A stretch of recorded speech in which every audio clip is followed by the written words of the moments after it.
Listen carefully. It's only a paper moon.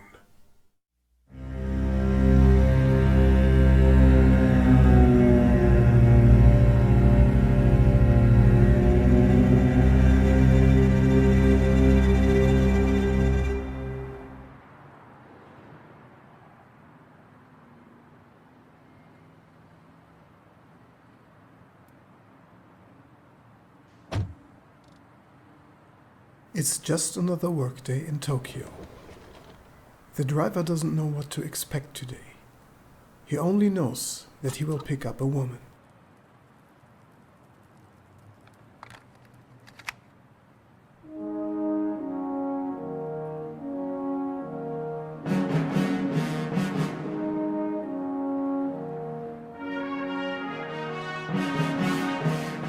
And there she is.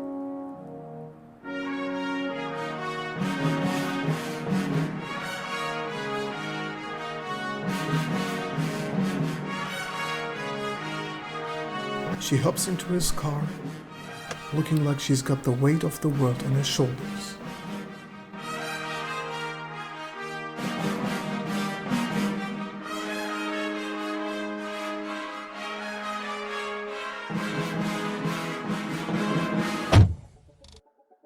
Both can feel it.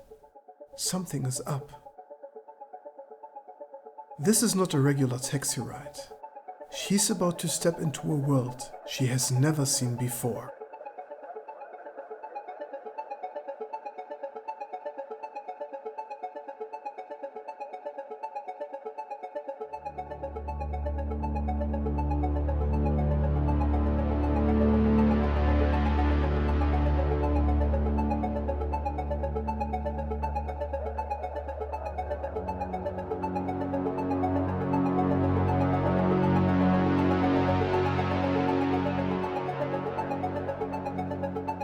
昨日から始まった防災週間にちなんで、今日青森市役所で大掛かりな避難訓練が行われました。また正面玄関前には青森消防本部からポンプ車やはしご車が出動し、消火と逃げ遅れた人たちの救助を行いました。今日の青森市は朝から小雨がぱらつく肌寒い天気となり、職員たちは雨がっぱや傘を広げながら訓練を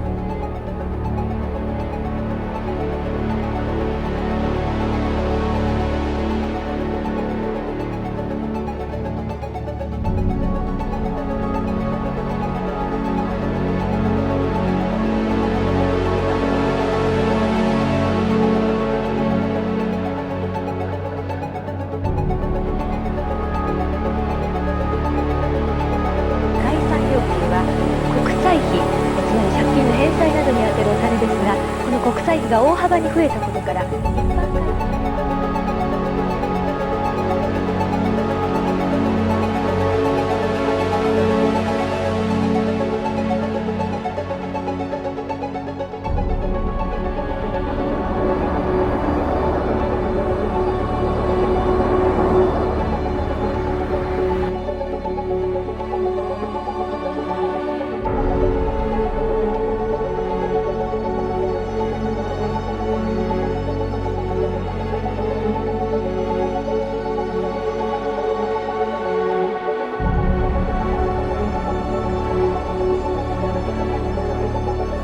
Traffic is becoming crowded, and it is his turn to lead her out of this world.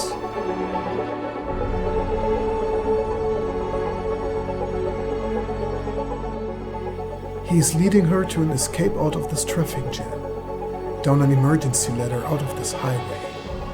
She is hesitating to leave our universe, and so he speaks the words she will remember forever.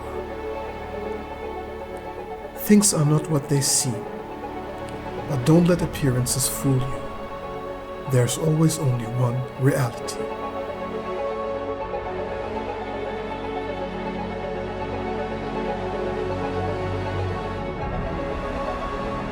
The atmosphere shifts. The sky is changing.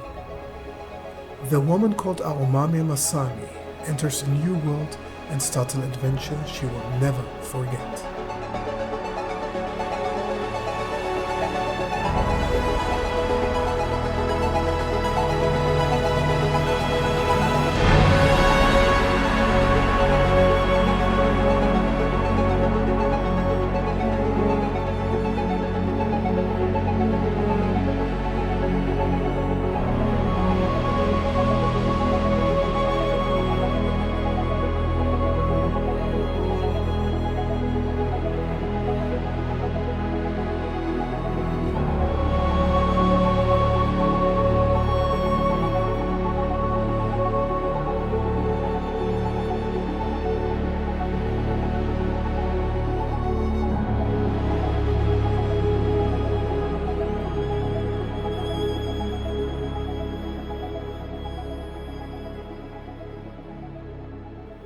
Stepping onto the strange ground beyond the ladder, Aomame feels that something is different. Her senses are heightened. She is still the same person with the same target, but she is somewhere else. The air feels different. The sky looks unfamiliar. Aomame is aware that she is no longer in the Tokyo she once knew. She notices some subtle changes. The way the colors seem more vivid, the way the sounds resonate differently. She gazes up at the sky, questioning the very fabric of this new reality. What brought her here? What lies ahead? But among the uncertainty, there's a spark of determination in Aomame's eyes.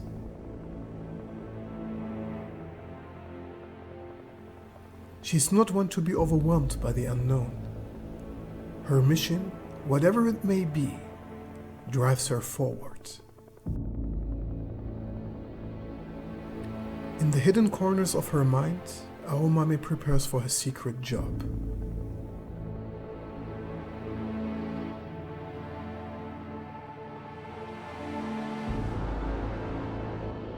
She enters the hotel she has been heading for the whole day.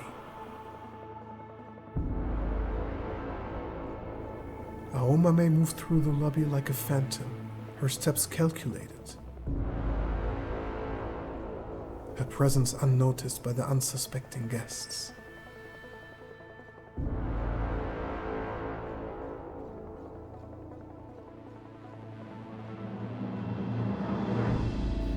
The gravity of her mission weighs on her, but her resolve remains unshaken.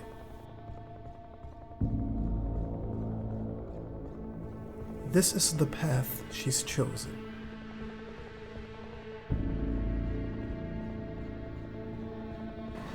As she stands outside the door, seconds ticking away, Aomame's mind is a battleground of conflicting emotions. Yet, she knows there's no turning back.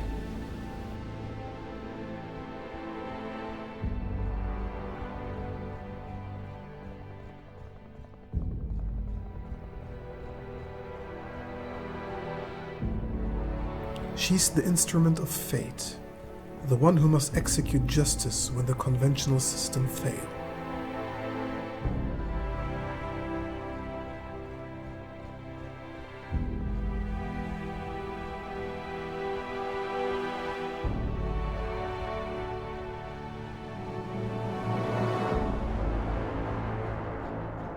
In the dimly lit hotel room, Aomame's skills finally emerge.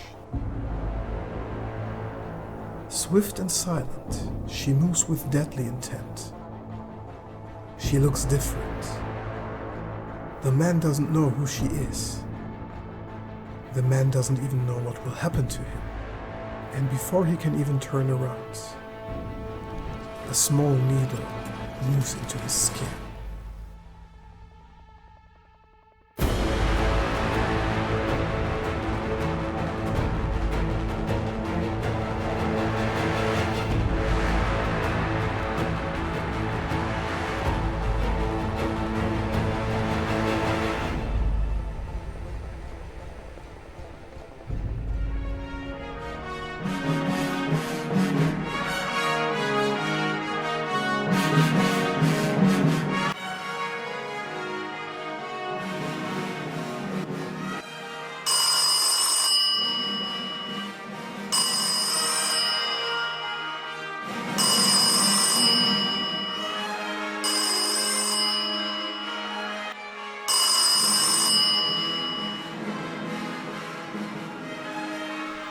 Tango, it's Komatsu. What's up? I need to see you. I'll be right there. In the world of publishing, few people are as sharp or as tricky as Komatsu. He's the man behind the scenes, a ruthless editor who knows exactly how to make things happen. Ambitious, clever, and with an eye for talent, he's the one who pulls the strings in Tokyo's literary world. And now, he set his sights on something big. He's not here to chat about just any book. Komatsu has a plan, a risky one, and he needs the perfect person to help pull it off. That person is Tango, a part-time math teacher and aspiring writer. Komatsu found his man, but convincing him will take more than just a praise. Komatsu presents Tengo with an unusual proposition: ghostwrite a novel. But not just any novel. It's Air Chrysalis, a story written by a mysterious young girl named Fuka-Eri. The story has raw potential, but the writing needs polishing. And Komatsu knows Tengo is the one to do it. Komatsu doesn't waste time. He's direct, maybe even a little manipulative, but he knows how to get what he wants. Tengo, skeptical at first, listens carefully. The deal is simple. If Tengo rewrites Air Chrysalis, Komatsu will enter it into a prestigious literary contest. If it works, they could both hit it big. For Tengo, it's more than a job. It's a moral dilemma. He's being asked to take someone else's work and make it his own, to walk a fine line between creation and deception. But Komatsu's charm, his confidence, makes it hard to refuse. He knows Tengo is tempted. He knows that deep down, Tengo wants to be a part of something bigger, something that could finally pull him into the literary world. And Komatsu is offering him the key. For Komatsu, it's just another calculated risk, another chance to control the narrative. But for Tengo, this decision could lead him down a path he never expected.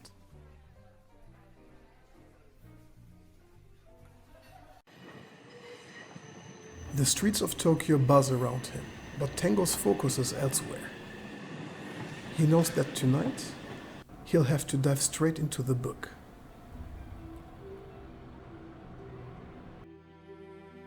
Tengo is not just any writer. He's a perfectionist, someone who lives in the delicate balance between logic and creativity. But this isn't about his own story. It's about someone else's.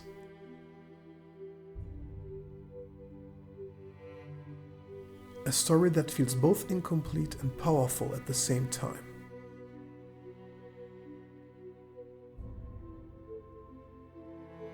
The author of this curious novel is Fuka-Eri, a girl as mysterious as the story she has written. Barely 17 years old, Fuka-Eri speaks little and writes even less, but somehow her words are charged with a force that's hard to explain. Tango feels it as he reads, like she stepped into something ancient and unsettling. Fuka-Eri's book itself is strange, haunting. Air Chrysalis tells the tale of a young girl who discovers a hidden world, a place shaped by mysterious forces. Central to the story are the little people, beings who seem to emerge from nowhere, weaving their strange influence into the fabric of reality. The story is surreal, almost dreamlike, but there's a raw power in its simplicity. Fuka-Eri was raised in a cult known as Sakigake, a group that started as a farming commune but became something darker. Isolated from the outside world, the members lived under the watchful eye of their enigmatic leader. It was here, in this strange, secluded world, that Fuka-Eri's story was born. Her novel hints at something deeper, a secret that connects little people to the cult's mysterious practices. The story is more than fiction. It feels like a portal into something real, something dangerous. There is the leader of Sakigake, charismatic, powerful, and shrouded in misery. This man commands not only the loyalty of his followers, but also their fear. He is a figure of control, of quiet domination. but not everyone sees him as untouchable. The leader has become Aomame's next target. Aomame has been called upon to end his reign, to bring justice to the hidden pain he's inflicted on those who trusted him. For Aomame, it is not just an assassination. It's a reckoning. Fuka-Eri, the quiet and mysterious girl at the center of this story, may know more than she says. She seems connected to the strange and magical things happening around her. She lives between two worlds, one real and one that feels like a dream. But what if those two worlds are mixing together? What if Fuka-Eri is making it happen? She has seen things that go beyond normal life, things that don't make sense in the real world. Maybe, without even knowing it, she has become a creator of this new world. Could it be that Fuka-Eri, in her quiet way, is creating a new reality?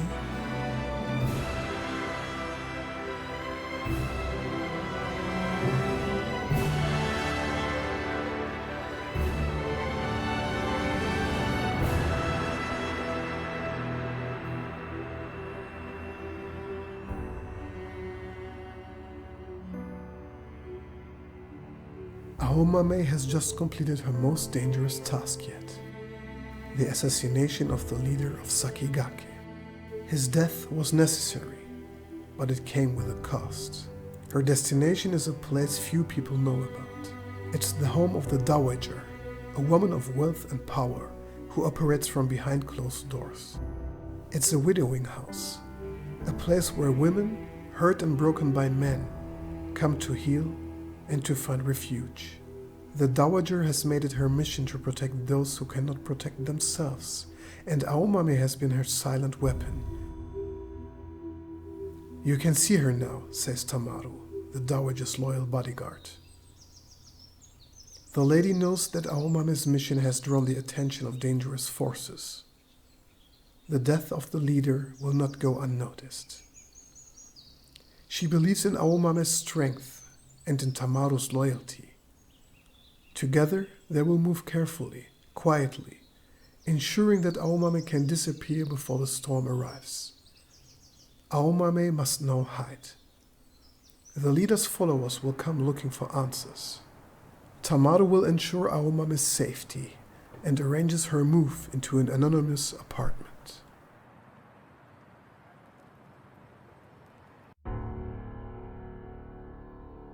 As Aomame prepares to go into hiding, she knows that her world is shifting. Aomame has disappeared from the world she once knew.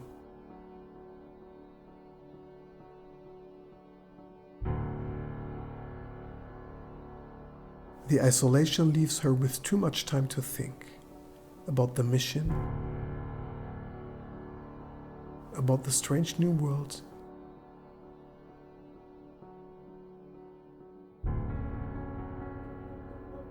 and about the one person who has remained in her heart all these years. Tengo. At the very same moment, Tango is struggling with his own questions.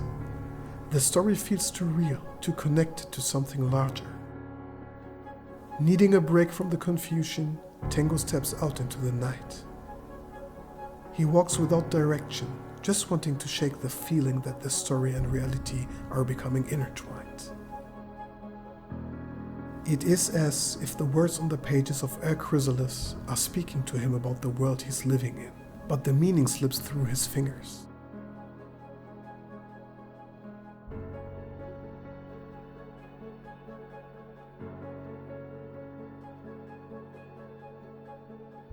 Aomame needs to breathe some fresh air.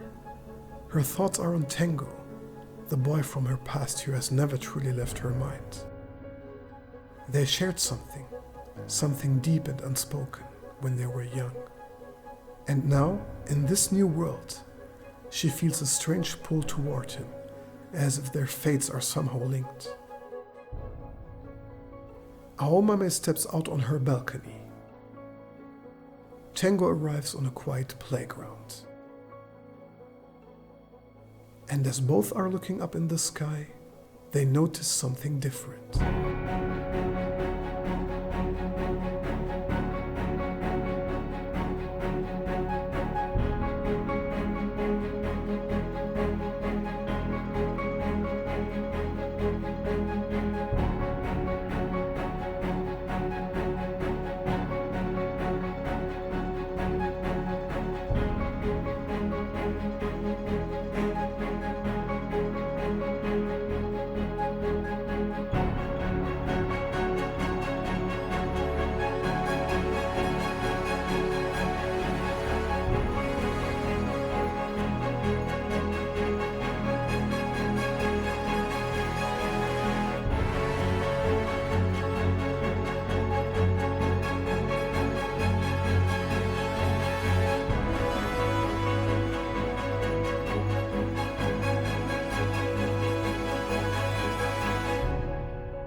Aomame and Tengo, though separated by distance, are now both witnesses to the strange new world they've entered.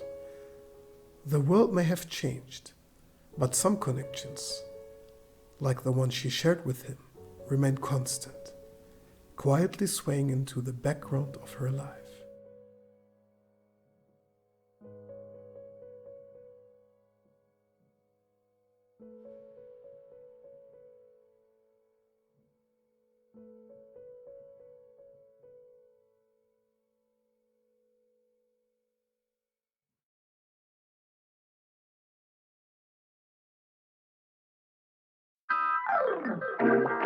Want to have a great night? Want to meet people and mysterious women?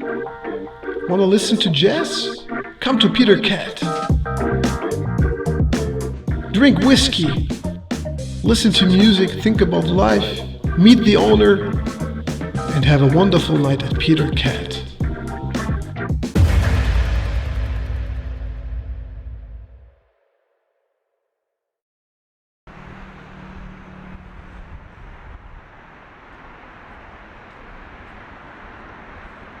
Tokyo, a city of endless lights and movement, seems unchanged on the surface.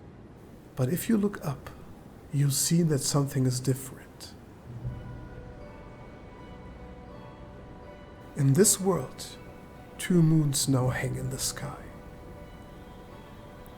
The larger moon, the one people have always known, still reigns over the night. But beside it, something new has appeared. A second moon, smaller, more quiet and unsettling.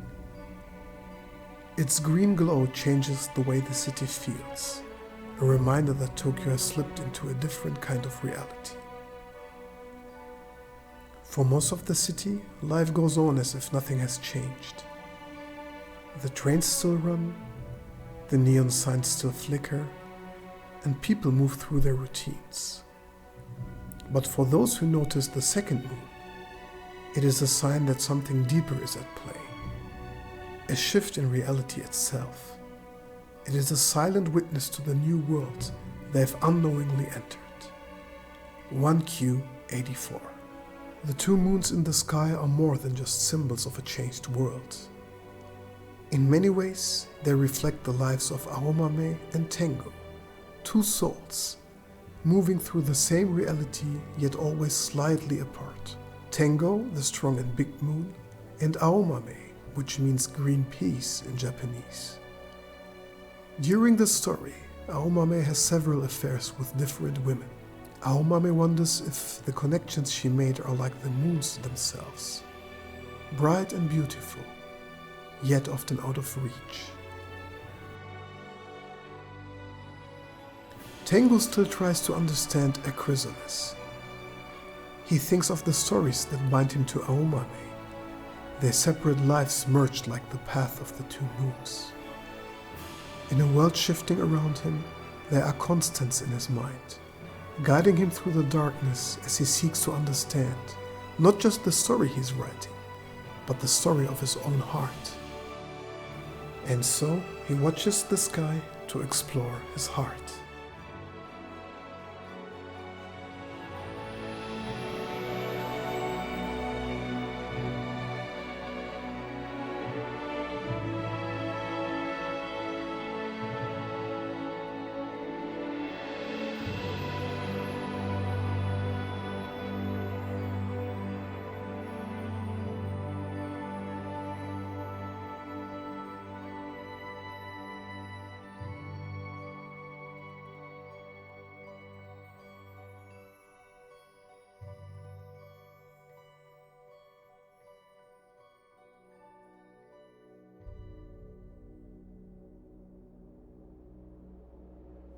Fuka-Eri, silent, enigmatic, and wise beyond her years, she carries within her a secret only known to a few: the existence of the little people. These strange, mystical beings live in the spaces between reality and dreams, slipping through cracks unnoticed, but their influence is undeniable. Fuka-Eri does not create the little people in the way one builds or imagines something. Instead, it is through her, almost effortlessly, that they come into being. Like whispers caught in the wind, they emerge from the unseen, drawing to her quiet presence.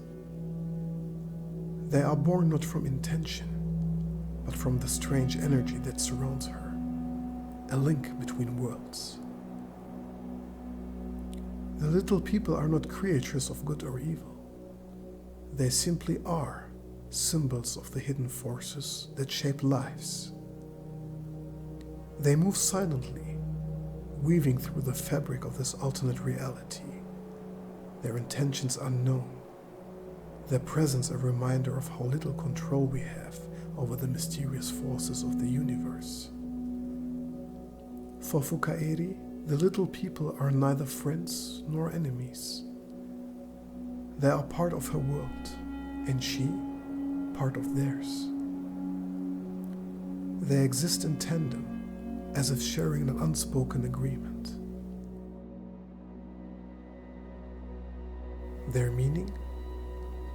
Perhaps they represent the forces of fate, or the deep, unseen mechanisms of the world that quietly shape every life.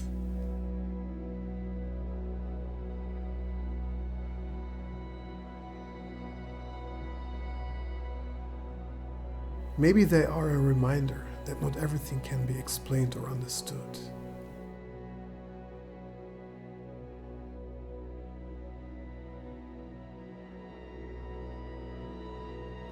For Fuka-Eri and for the world of 1Q84, the little people are simply there, silent architects of a world forever touched by misery.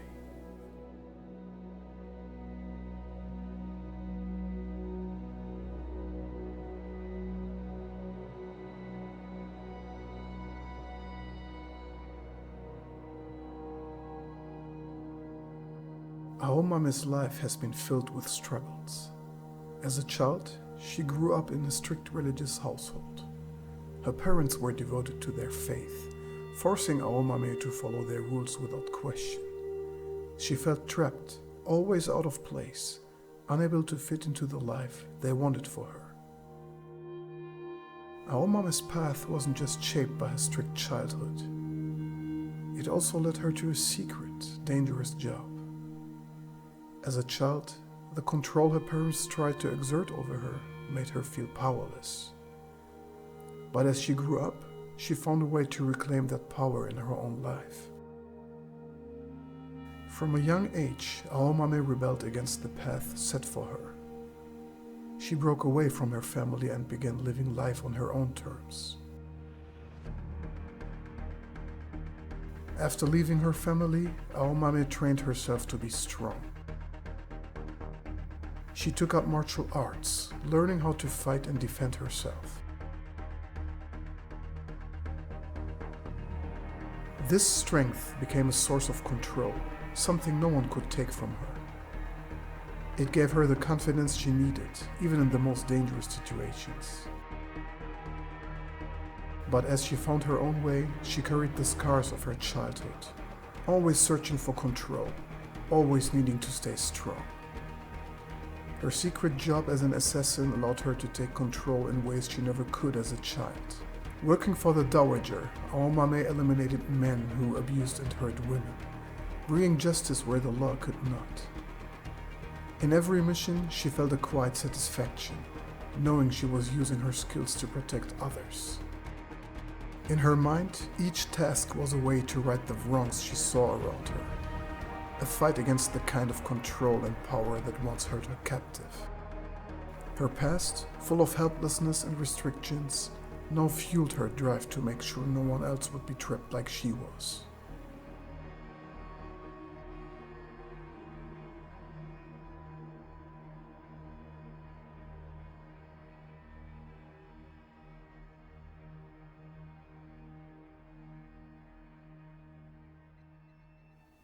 Tango has received a call. It is the retirement home where his father lies in his final days. Memories of his childhood floods in his mind. He remembers a time when his father was a larger-than-life figure, an imposing presence who caused both admiration and fear in him. A man of strict principles, his father shaped Tengo's world in ways he often struggles to reconcile. Growing up, Tango felt the weight of expectation resting on his shoulders. His father, a dedicated NHK salesman, believed in discipline and hard work above all else. Yet, beneath that stern exterior, there was a desire for connection, a longing to understand his son.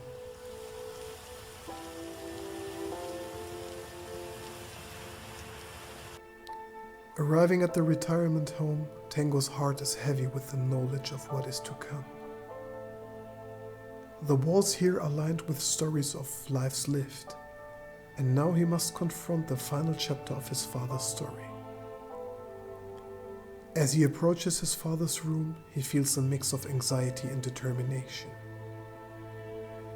In that dimly lit room, words are rare, but the silence speaks volumes. Their relationship, strained over the years, hangs in the balance. As Tango takes a seat by his father's bedside, a moment of vulnerability washes over them. A chance to bridge the distance that has grown between them.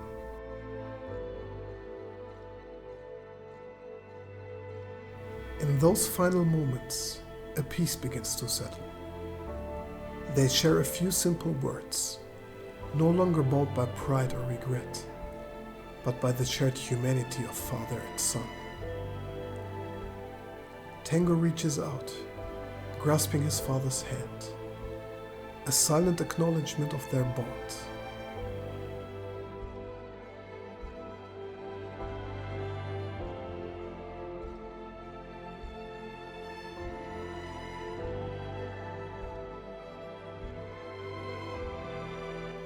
The path back to Tokyo stretches before him.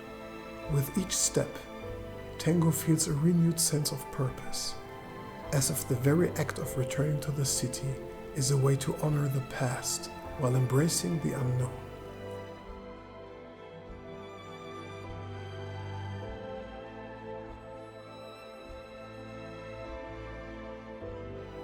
Both Aomame and Tango long for each other, their hearts aching with unspoken feelings. But the fear of stepping away from this strange world, where their paths have crossed again, holds them back. They are caught in a delicate balance, longing for connection yet unsure of what lies beyond the moons in the sky. Tango feels like a distant but familiar presence. She remembers their childhood moments on the swings, the way they connected without needing to say much.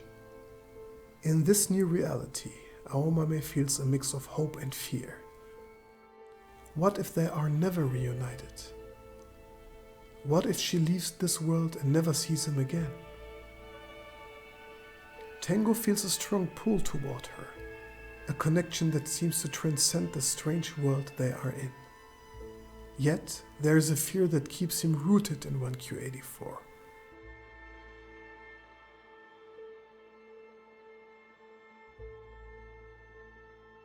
What if leaving means losing her forever? What if this new world is where they are meant to be, even if it's not what they expected?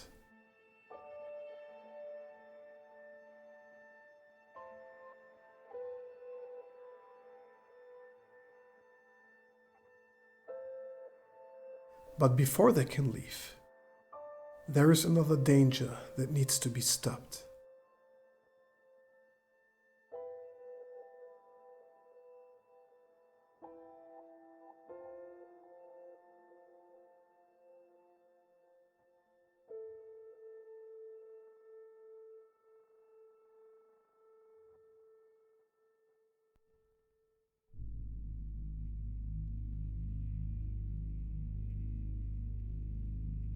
The cult wants revenge, so they hire a man named Ushikawa. His presence is unsettling, like a storm brewing just out of sight. He watches from the darkness, his sharp eyes catching every detail as he observes both Aomame and Tengo. He knows they are connected, and he feels a growing obsession with them. Ushikawa is a man with a mission. He's clever and relentless, and he's not afraid to use intimidation to get what he wants. He believes Aomame and Tengo are the key to understanding what happened, and he will stop at nothing to uncover the secrets. Aomame feels it, an unsettling presence lurking just beyond her awareness. She can't shake the feeling that someone is watching her, tracking her every move. The air feels heavy, filled with tension as if danger is drawing closer. Ushikawa's eyes are on Tengo as well, lurking in the corners of his mind. The connection between them is forming, a dark thread pulling tighter. Ushikawa's mind is filled with dark intentions.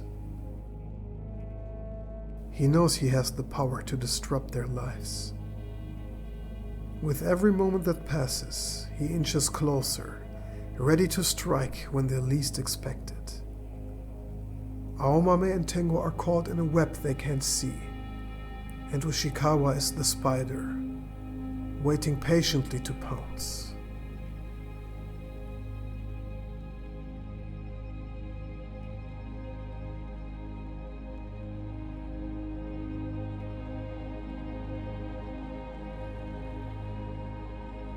But Aomame has allies.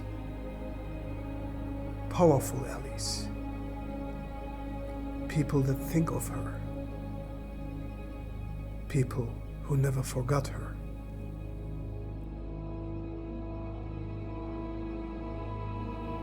So Tamaru heads off to stop this new enemy. Will he be successful?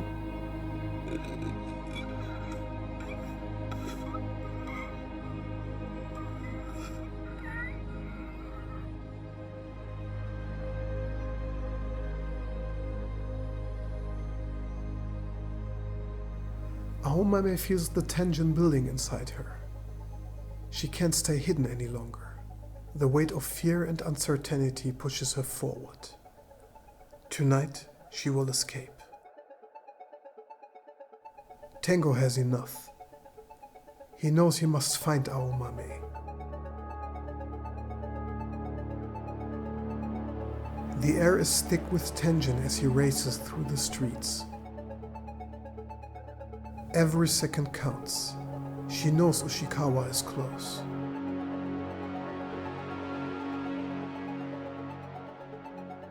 The two moons above seem to guide him, lighting the way to their reunion. He can't let anything stop him now.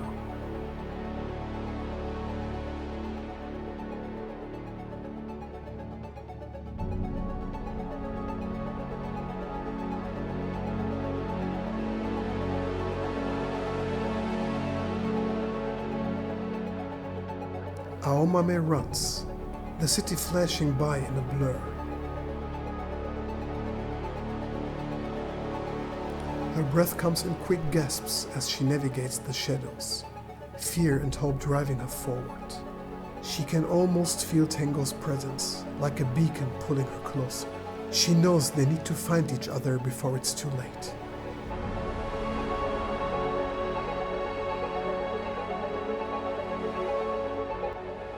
Tango races through Tokyo. Every step brings him closer to Aomame. The air crackles with energy, and he senses something shifting around him. Time feels like it's slipping away. Day and night are not the same. Aomame and Tengo are on a collision course. Then, in a heartbeat, they see each other. Is this really the boy from her past? Of course he is.